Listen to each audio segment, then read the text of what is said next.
இலக்கை நோக்கி டுவர்ட் த கோல். இந்த நிகழ்ச்சிக்கு உங்களை அன்புடன் வரவேற்கிறோம். Praise the Lord. ஆண்டவராகிய இயேசுவின் இனிய நாமத்தில் உங்கள் எல்லாருக்கும் அன்பின் வாழ்த்துக்கள். 95ஆம் சங்கீதம் 6ஆம் வசனம். நம்மை உண்டாக்கின கர்த்தருக்கு முன்பாக நாம் பணிந்து குனிந்து முழங்காற்படியிட கடவோம் வாருங்கள்.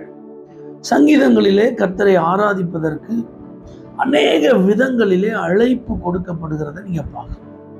பூமியின் குடிகளே, சகல ஜனங்களே, இப்படிலாம் பொதுவா எல்லாருக்கும். ஏன்னா கர்த்தர் எல்லாருக்கும் தேவன், அவர் ராஜரீகம் பண்ணுகிற ஆண்டவர்.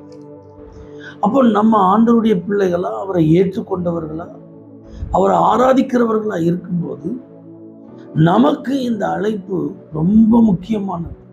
துதித்தலுடன் அவருடைய சமூகத்துக்கு வரணும். புது பாடலை நம்ம பாடணும், போற்றி பாடணும். நிறைய வார்த்தைகளை நீங்க அவர் ஆராதிக்கும் போது செய்ய வேண்டும் என்று வேதத்துல பார்க்கணும். இந்த இடத்துல சங்கீதக்காரன் என்ன சொல்றாரு பாருங்களேன். நம்மை உண்டாக்கின கர்த்தர் அவர். அப்ப நம்மளை படைத்த சிருஷ்டிகர், நம்மளை உருவாக்குனது அவர் தான். அவருக்கு முன்பாக பணிந்து குனிந்து முழங்கால் படியிட கடவோம் வாருங்கள்.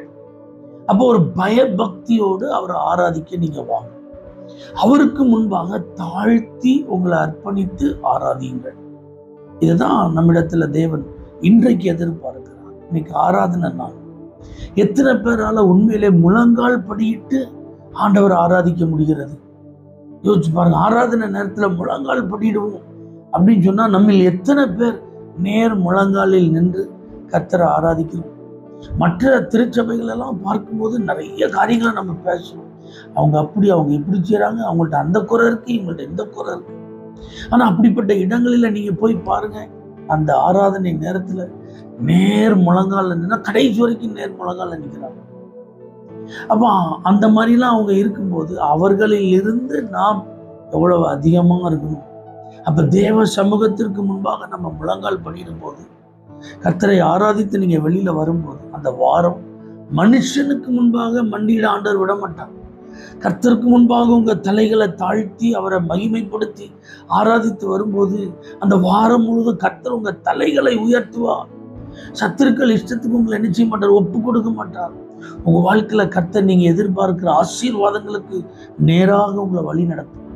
அப்ப ஆராதனை ஸ்தலம் அப்படிங்கிற அந்த இடத்துக்குள்ள போன உடனே ஒரு பணிவு நமக்குள்ள வரட்டும், ஒரு பயபக்தி நமக்குள்ள வரட்டும். கர்த்தருக்கு முன்பாக நான் பணிந்து குனிந்து முழங்கால் படியிடுகிறேன் அப்படிங்கிற எண்ணம் வரும். ஒரு பாஸ்டருக்கு முன்பாக முழங்கால் படியிடுறேன் அப்படின்னு நினைக்க வேண்டாம். அல்லது என் பக்கத்துல இருக்கிற இவங்களுக்கெல்லாம் அருகில இருந்து நான் முழங்கால் போடவா, என் பிரஸ்டீஜ் என்ன, இப்படிலாம் நம்ம ஈகோ பார்க்க வேண்டாம். கர்த்தருக்கு முன்பாக அவரால் நம்ம படைக்கப்பட்டவர். நாம் ஒரு மண், ஒரு களிமண். இதை நம்ம புரிந்து கொள்வோம். தேவன்லாம் நம்மளை நினைக்கிறதுக்கு, நம்மளை விசாரிக்கிறதுக்கு நாம ஏமாத்துறோம். ஆனா நம்மளை எவ்வளவா ஆசீர்வதிச்சிருக்கிறார், எவ்வளவா மேன்மைப்படுத்தி இருக்கிறார். கர்த்தருக்கு முன்பாக இன்றைக்கு ஆராதனை ஸ்தலத்துல பணிந்து குனிந்து முழங்கால் படியிட்டு ஆராதிப்போம்.